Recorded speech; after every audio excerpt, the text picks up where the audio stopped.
نعلم ولادنا ازاي يلموا وراهم.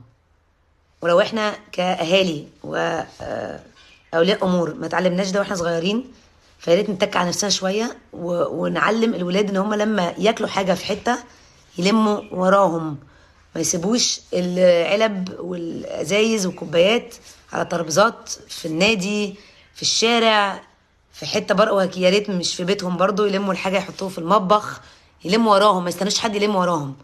يعني للاسف بتحصل في في احسن العائلات وفي انظف الاماكن، انه العيال متعوده ان حد دايما بيلم وراهم، فعمرهم ما يلموا وراهم.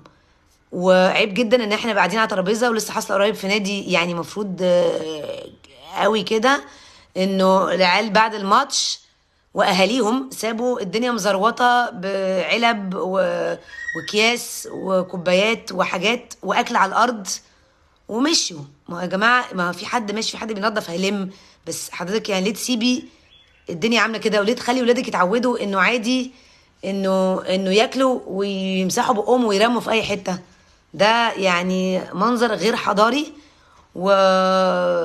والنظافه من الايمان. فيا ريت نعلم ولادنا ان هم بس يلموا وراهم، يشيلوا وراهم، وحضرتك اعملوا كده الاول عشان ولادكم يشوفوكم وانتوا بتعملوا كده، فبالتالي يعملوا كده.